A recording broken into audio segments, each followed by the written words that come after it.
All right, well, so let's get into some of the nuts and bolts a little bit of writing some stronger offers and what that might look like. And I'll tell you, honestly, it's all going to start through create expectations with your buyer or seller, whichever party you're working with, through education. You have to, in the listing appointment, in the buyer's presentation, that's where you're going to, there got to be a friend and they got to trust you in this. So then you're going to be able to give them advice that they're going to take seriously. Teach them that sometimes, most basic thing is teach them sometimes doing nothing can be very expensive. As Dennis showed on a vacant house, what that really can cost. At the same token, a buyer, how much longer they stay in the house, or could interest rates move, depreciation, all those different things. But most importantly though is show them the market, don't tell them the market. This is when you're going to actually show them the statistics. Take your time with this. Show them the numbers. It's a process as you're showing them homes or during the time the house is listed.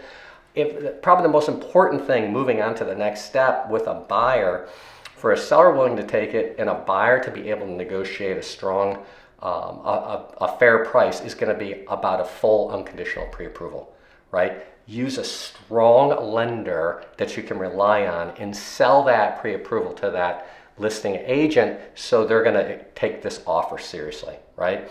Always accompany offers and counteroffers with the CMA. You say, well, why? Well, sometimes, depending on the strength of the agent on the other side, that you may have to brief that CMA of why your buyer wrote that. Or at the same token, if you're a counter, you give a counter to a buyer's agent, you may need to give them the information so they can explain to their buyer why this is a fair price or a price they should pay. Don't assume everyone is doing that on either side of the transaction.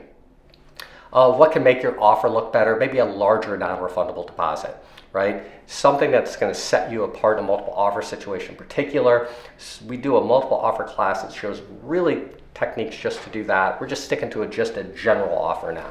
Shorten inspection periods. Long contingencies, right? Unnecessary contingencies is a mistake, but long contingency periods make no sense, right? One of the things we do that works in any market is, there's inspectors that are available that really can get inspections done within 2 to 3 days.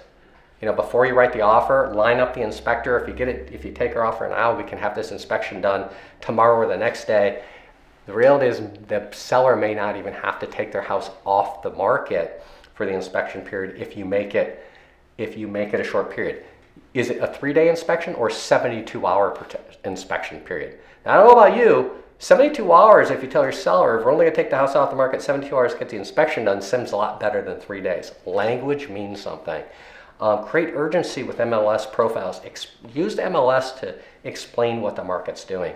Use dot loop. Use dot loop in ways to get the offers back and forth so you can act quickly and decisively. Keep the process moving. We're going to talk to you later. This is a process. The process has to keep moving. There has to be some urgency in this to keep, sometimes deals just stall out. It's a huge mistake. Write offers over listing price immediately sometimes. If you know, and your buyer's well educated, you walk into a house that's priced right and you know it's going to go, I don't care what the market's like. Sometimes we're in a very longer average days on market, but the best ones move quickly. Make sure they can identify, and if it's that, move quickly and have them react and write over full price if that's the fair price, right?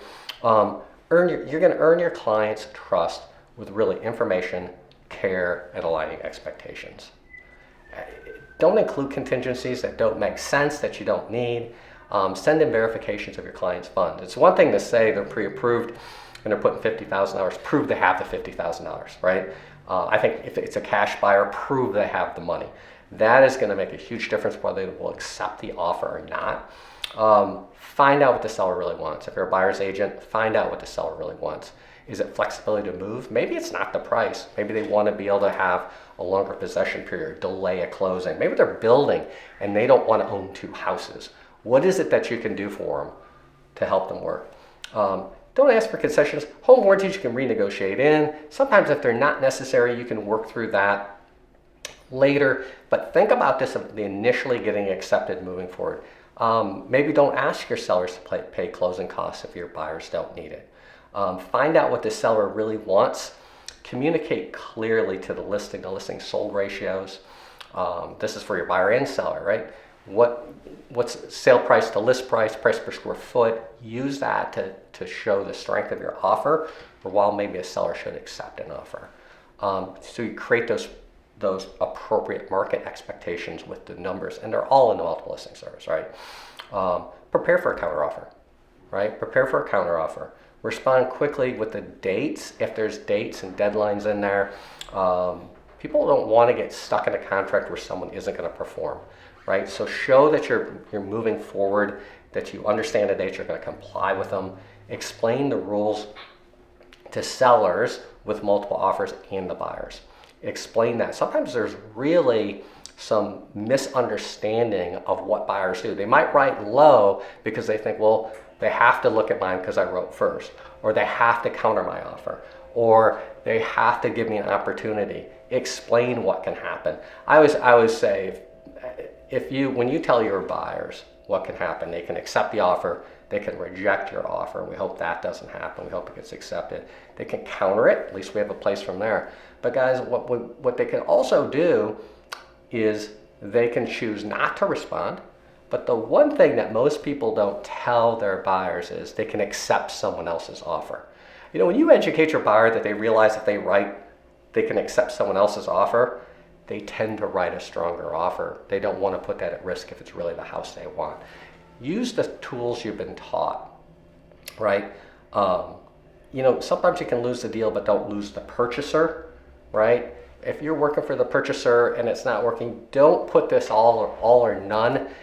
Structure this that it wasn't the house, these are the terms that didn't work, but don't do this where it becomes they're going to be unhappy with you and how you structured this, and they're going to move on to something else, right? Take the time with them, do it through education. It's the most powerful way.